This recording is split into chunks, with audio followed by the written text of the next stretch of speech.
Bismillahirrahmanirrahim. Assalamualaikum warahmatullahi wabarakatuh. Innal hamdalillah nahmaduhu wa nasta'inu wa nastaghfir wa na'udzu billahi min syururi anfusina wa min sayyiati a'malina. May yahdihillahu fala mudhillalah wa may yudlilhu fala hadiyalah. Asyhadu an la ilaha illallah wahdahu la syarikalah wa asyhadu anna Muhammadan 'abduhu wa rasuluh la nabiyya wa la rasula ba'da. Amma ba'du. Pertama-tama marilah kita panjatkan puja dan puji syukur kita atas kehadirat Allah Subhanahu wa taala yang atas izinnya lah kita mampu belajar bersama meskipun dalam atau secara virtual ya. Lalu yang kedua adalah salawat serta salam semoga selalu tercurahkan pada baginda kita Nabi Muhammad sallallahu alaihi wasallam yang dengan bimbingannya kita mampu mengenal apa itu Islam, apa itu iman. Dan yang ketiga kalinya adalah izinkan saya di sini menyampaikan apa yang telah ditentukan oleh panitia, yaitu tentang hijrah itu mudah, istiqomah tanda tanya. Nah, sebelum kita masuk ke materi, alangkah baiknya kita mengetahui terlebih dahulu apa itu hijrah dan apa itu istiqomah. Hijrah dari bahasa Arab yang artinya meninggalkan, menjauhkan dari, dan berpindah tempat. Jadi tiga arti itu adalah tiga arti dari hijrah. Nah, seseorang dapat dikatakan berhijrah itu bila mana dia telah menjalankan atau memenuhi dua syarat, yaitu adanya sesuatu yang dia tinggalkan dan adanya sesuatu yang menjadi tujuannya. Itu. Jadi kalau misalkan kita berhijrah ya, berhijrah untuk menjadi lebih baik, maka sesuatu yang kita tinggalkan adalah sesuatu yang buruk dan sesuatu yang menjadi tujuan kita adalah sesuatu atau perilaku yang lebih baik, seperti itu. Nah, berhijrah secara garis besar itu memiliki dua macam ya. Ada dua macam berhijrah, yakni berhijrah makaniyah, hijrah makaniyah, serta yang kedua adalah hijrah maknawiyah. Hijrah makaniyah itu adalah hijrah yang sifatnya berpindah dari satu tempat ke tempat yang lain. Sedangkan hijrah maknawiyah itu sifatnya mengubah diri dari yang buruk menjadi lebih baik demi mengharap keridhaan dari Allah Subhanahu wa taala.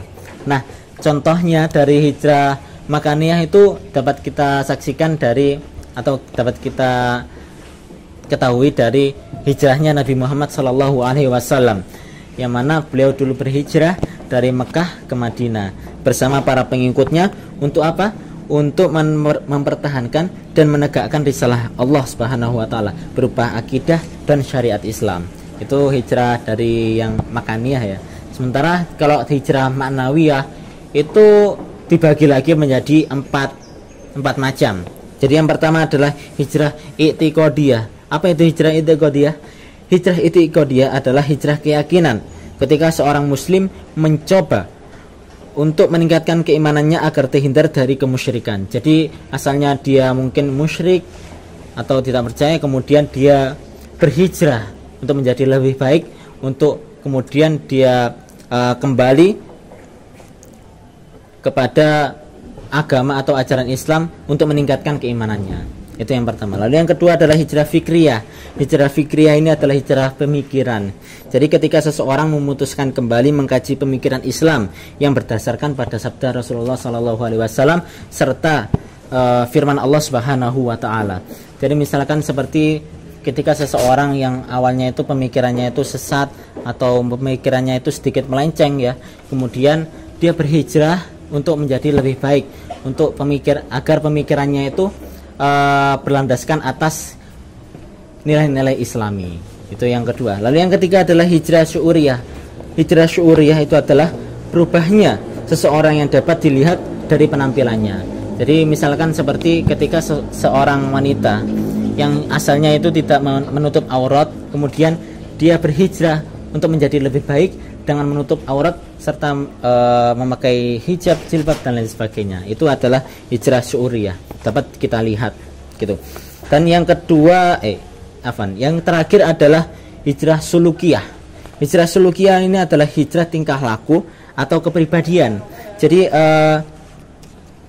Misalkan seseorang bila mana dia asalnya perilakunya itu tidak baik, perilakunya itu buruk, kemudian dia berhijrah untuk menjadi pribadi yang lebih baik dengan perilaku yang baik pula.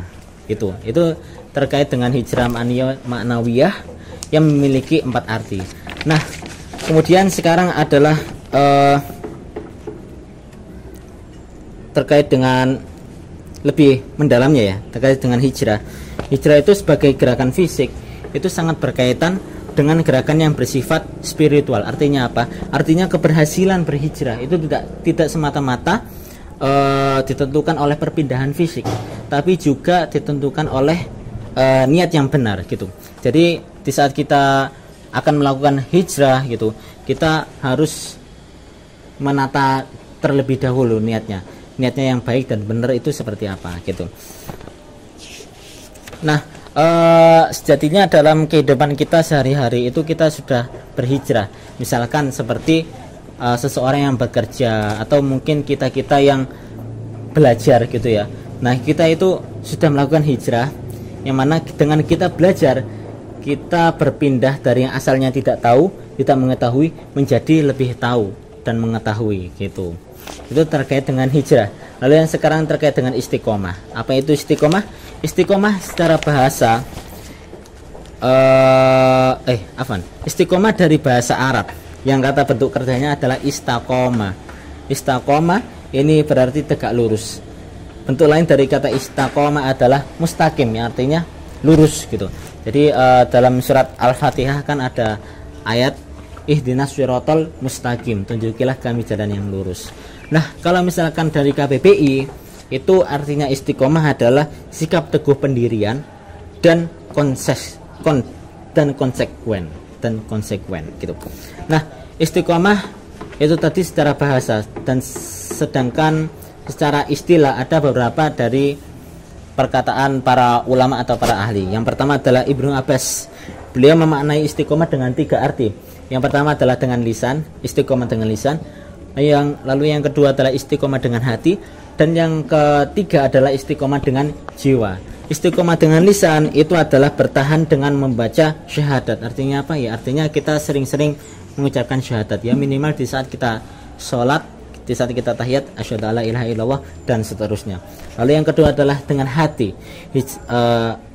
Istiqomah dengan hati ini adalah melakukan segala sesuatu disertai dengan niat yang benar dan jujur gitu.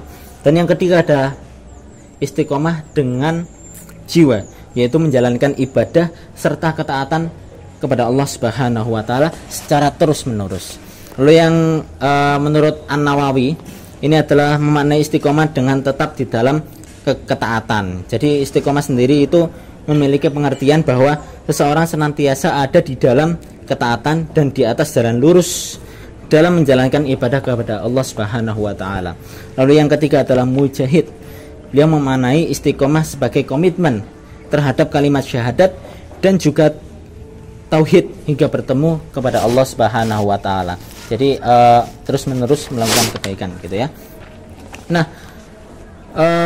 itu tadi tentang istiqomah, dan sekarang kita masuk ke utamaan dalam beristiqomah.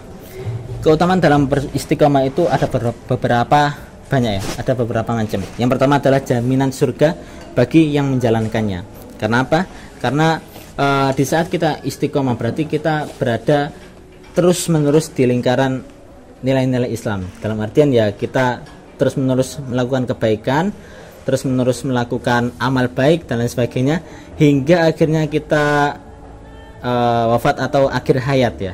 Jadi kalau misalkan terus-menerus dalam kebaikan sampai akhir hayat, maka insyaallah akan mendapatkan jaminan surga. Itu yang pertama. Lalu yang kedua adalah terhindar dari rasa kekhawatiran dan kesedihan. Jadi kalau misalkan istiqomahnya itu benar, maka dia tidak akan merasa takut dan tidak akan merasa sedih, karena tujuannya adalah Allah Subhanahu wa taala, hanya Allah semata gitu. Lalu yang ketiga adalah mencegah untuk berbuat kejahatan. Mengapa ini bisa terjadi? Karena apa? Karena di saat kita istiqomah berarti kita selalu mengingat atau selalu terus-menerus agar kita menjadi lebih baik, menjadi pribadi yang lebih baik. Dan di saat kita akan melakukan maksiat atau kejahatan, kita akan berpikir 2 kali gitu. Lalu yang keempat adalah amalan yang paling dicintai oleh Allah Subhanahu wa taala. Dari sini Nabi Muhammad SAW pernah bersabda bahwasanya berbuat sesuatu yang tepat dan benarlah kalian, dan amal yang paling dicintai Allah adalah amalan yang terus menerus meskipun sedikit. Hadis riwayat Bukhari. Jadi di saat kita beristiqomah meskipun sedikit, itu merupakan amalan yang paling dicintai oleh Allah Subhanahu wa taala. Nah, setelah ini kita akan masuk terkait dengan materi yang akan kita bahas, yakni hijrah itu mudah, istiqomah tanda tanya. Nah, sebenarnya sih hijrah itu bisa dikatakan mudah, bisa juga dikatakan susah, tergantung dari orang yang melakukannya. Kalau misalkan dia niatnya itu benar dan juga hatinya itu kuat, mentalnya kuat dan juga bersabar, maka insya Allah hijrah yang ia lakukan itu akan menjadi mudah gitu ya. Nah, terkait dengan hijrah itu mudah terus istiqomah itu bagaimana? Ini ada beberapa tips agar kita bisa istiqomah dalam melakukan kebaikan secara terus menerus ya. Yang asalnya berhijrah dari yang tidak baik menjadi lebih baik.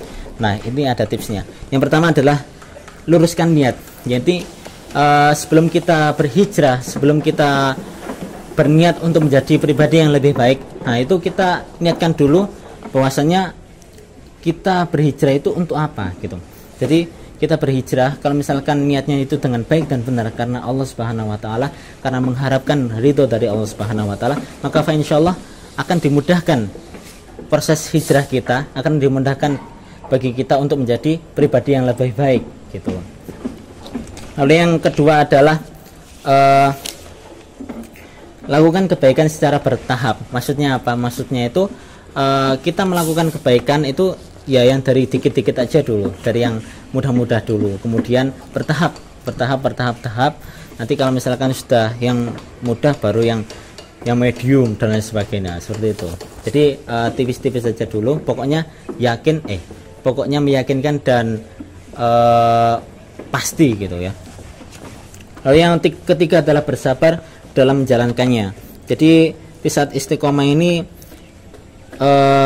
kita butuh kesabaran ya. Karena apa? Karena jika tidak sabar, maka kita akan mudah terbawa oleh suasana sehingga bisa merusak komitmen kita untuk tetap istiqomah dan tentu tetap istiqomah dalam menjalankan kebaikan gitu.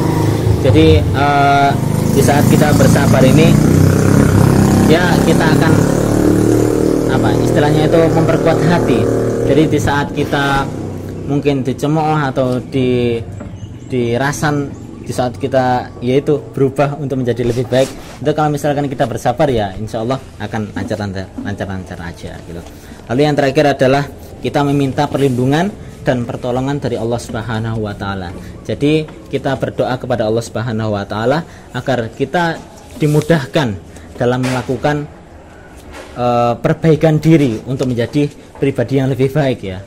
Jadi kita minta doa kepada Allah, bahkan juga kita minta doa juga kepada kedua orang tua misalkan. Nah seperti itu insya Allah akan lebih mudah caranya. Dan yang paling terakhir conclusion adalah jangan menunda-nunda waktu untuk beramal kebaikan atau menjadi pribadi yang lebih baik. Karena apa? Karena kita tidak tahu kapan Allah Subhanahu wa taala akan memanggil kita gitu. Jadi terkait dengan ini ada sebuah tulisan atau sebuah prakata dari salah satu ulama bahwasanya merupakan sebuah kebodohan jiwa bila mana kita menunda-nunda kebaikan. Karena apa? Ya karena itu kita tidak tahu kapan kita akan dipanggil dan menghadap kepada Allah Subhanahu wa taala. Jadi jangan menunda-nunda selama kita masih memiliki waktu atau masih memiliki peluang untuk menjadi manusia atau insan yang lebih baik gitu. Ya, mudah-mudahan apa yang saya sampaikan ini menjadi bermanfaat bagi kita semua. Mohon maaf bila mana ada kesalahan, karena kesalahan itu ya datangnya dari saya, dan kalau misalkan ada kelebihan, nah itu semua datangnya dari Allah Subhanahu wa taala. Wabil taufiq wal hidayah wa ridha wal inayah. Assalamualaikum warahmatullahi wabarakatuh. Alas Jahit ke wahid. Lama ya? Kelamaan nih.